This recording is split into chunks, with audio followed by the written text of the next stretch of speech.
c'est une prédation de mangoustes. On a les œufs frais qui ont été excavés, donc elle est allée creuser et elle a sorti les œufs. Et on voit qu'elle en a consommé quelques-uns juste à côté. Et il y en a quand même pas mal éparpillés un peu tout autour. Ah, mais vous avez un piège juste là en fait. Exactement. Vous en avez posé combien? En tout, on en a 28, mais sur ce site, on en a 18.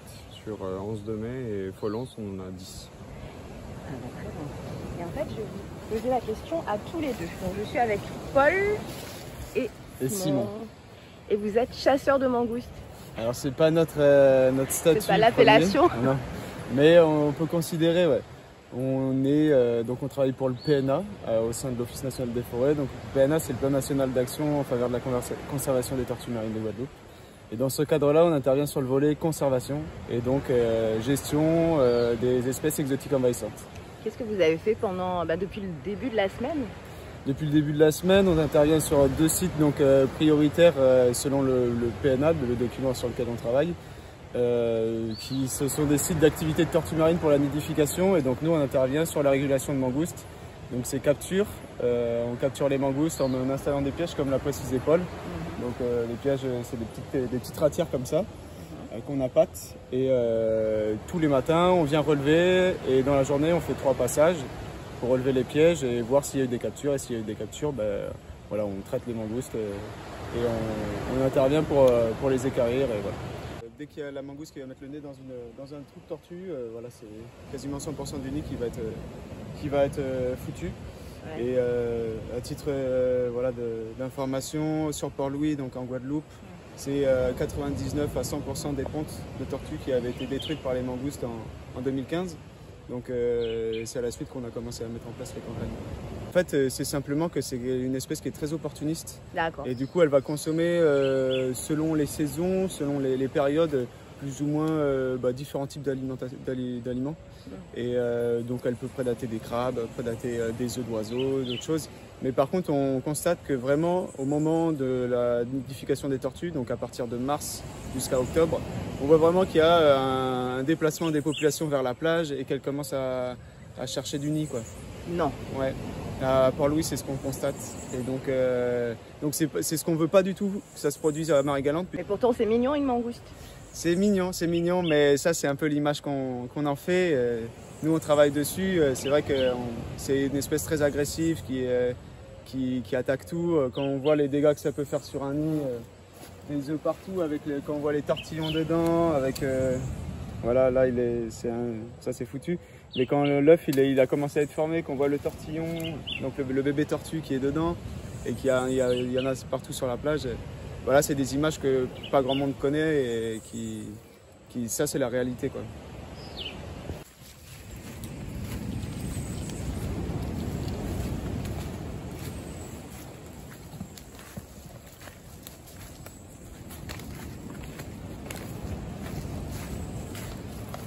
C'est-à-dire que ça se passe comment quand vous en trouvez une? Alors on la tire, on la laisse dans la cage et j'essaye de tirer une balle propre pour essayer que ça soit net. Je fais au mieux. C'est ce que tu as dans ton étui? Exactement, c'est un fusil qui ne nécessite pas de permis de port d'armes, c'est 19,9 joules, donc c'est autorisé sans problème. Et ça suffit très généralement à mettre à mort 7, quoi. Ce qui nous permet en fait d'avoir un respect quand même pour l'animal, même si on doit le mettre à mort. Donc comme je te disais, ouais, c'est pas un plaisir pour moi de faire ça. Donc j'essaie de faire au mieux en respectant quand même un animal vivant, quoi.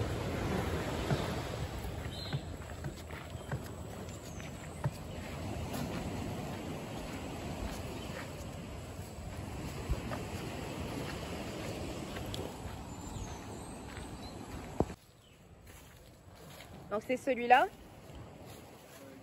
C'est ici? Parce qu'il y a d'autres traces ou c'est un autre nid ou c'est la même? Alors ça c'est la même tortue, on est arrivé, elle était déjà en train de finir de pondre ici, mais ça du coup c'est sûrement une tentative de ponte, juste un peu plus bas. Okay. Ça lui a pas convenu, elle est remontée un peu et on est arrivé, elle déposait encore 3-4 œufs et puis après on est resté une bonne demi-heure avec elle, elle a rebouché, elle a bien tassé et elle est redescendue assez rapidement. Okay. Donc c'est ce que vous protégez? Oui, ce qu'on essaye de protéger au mieux. Après là justement on a un piège à gauche et à droite, on se dit normalement Ça devrait... il va être couvert lui, j'espère. Et qu'est-ce que vous mettez dans les cages? Des saucisses, des knackis, c'est le meilleur rapport qualité-prix qu'on a et ça a l'air de... Ils ont l'air vraiment d'aimer ça quoi. Alors on va continuer. Peut-être qu'on va pas en trouver finalement de mangoustes. Ah bah ça après nous on fait au mieux hein, mais on peut pas vraiment décider de si on va en prendre ou pas. C'est ça. C'est quand même le super prédateur de Guadeloupe, quoi. C'est simple, hein. Faut savoir que sur la biodiversité de la Guadeloupe, il y a une grosse majorité qui a été impactée donc, par la mangouste. Les oiseaux, les reptiles, donc tout ce qui va être lézards, enfin anolis, les cinques, les petites couleuvres des saintes et tout ça, les œufs de tortues, toute la biodiversité de Guadeloupe et toutes les grosses espèces emblématiques sont quand même impactées par la mangouste. Et ça, on s'en rend pas compte. Après, c'est dans les chiffres que ça parle. C'est vrai qu'il y a beaucoup d'espèces qui sont éteintes en Guadeloupe, donc c'est pas uniquement à cause de la mangouste, mais elle a eu une grosse influence dessus. Ouais. Et par contre, c'est une espèce invasive. Exactement, elle vient d'Asie au départ, donc plutôt orientée vers l'est de l'Inde. Et elle a été importée en Guadeloupe au 19e siècle pour lutter contre les rats qui étaient dans les cannes. Sauf que le problème, c'est que le rat, il est nocturne et la mangouste, elle est diurne. Du coup, en fait, ils ne se sont jamais croisés. Donc l'un s'est développé, l'autre aussi, sans jamais s'attaquer. Et c'est pour ça que ça explose. Donc ouais, c'est une espèce qu'on appelle espèce exotique envahissante, qui a en fait une reproduction qui est exponentielle, qui n'a pas de prédateurs, à part les chiens. Et encore, ils ne s'attaquent pas à la mangouste parce que j'en suis sûr qu'une mangouste peut vraiment faire mal à un chien. Et donc voilà, ça se développe et au détriment des espèces locales. D'où le nom espèce exotique envahissante, c'est que c'est toujours au détriment d'une espèce locale. Merci.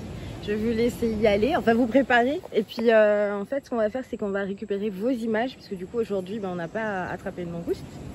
C'est ça? Malheureusement, c'est ça aussi le terrain. Ouais. Bah ouais, c'est ça. Mais on va récupérer vos images qui sont apparemment impressionnantes aussi, hein, quand on en attrape et que après on les tue, parce que vous les tuez. Donc, ouais, voilà. on les met à mort.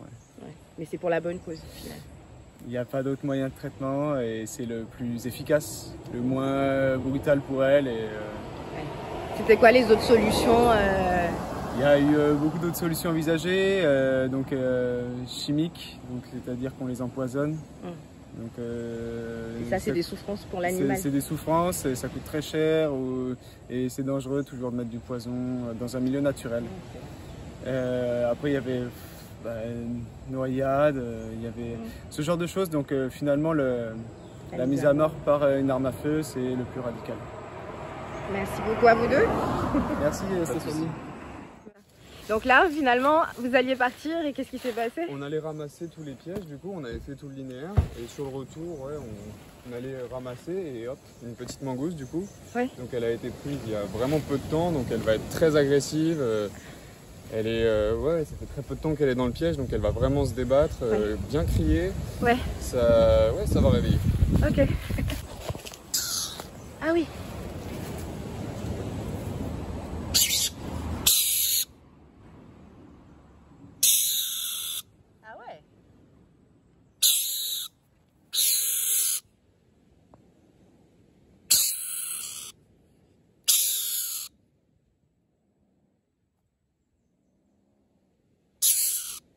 Ça, c'est un individu adulte? Là, il est adulte, donc après, on va voir si c'est un mâle ou une femelle. Je pense que ce serait un mâle. Oui. Là, tu as préparé le... C'est ça, un peu délicat du coup.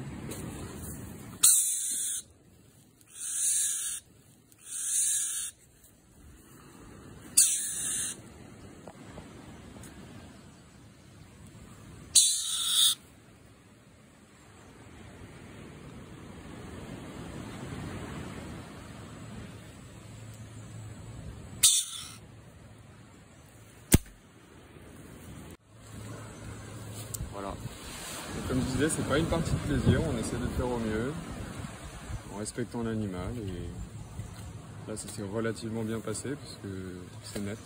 Donc on laisse faire, on prend nos mesures scientifiques, on va essayer d'exploiter les données au mieux. Et voilà. Ça fait 3 mois que tu es là, Paul. C'est ça. C'était dur au début? Ouais, honnêtement, c'était pas facile. Moi, j'ai jamais vraiment fait ça. Je suis pas du tout chasseur, ni attiré par ce genre de choses. Donc, les premières, j'ai dû prendre un certain temps pour le faire. Et ensuite, après l'avoir fait, c'était vraiment assez difficile. J'ai dû réfléchir un peu, prendre le temps d'accepter ce qui venait de se passer, quoi. C'est pas une partie de plaisir, mais on sait pourquoi on le fait à peu près. Exactement, c'est ça. Il faut se mobiliser et essayer de mettre un peu nos avis personnels de côté et on sait pourquoi on le fait vraiment, on a un impact, c'est positif. Donc on le fait. Tout simplement.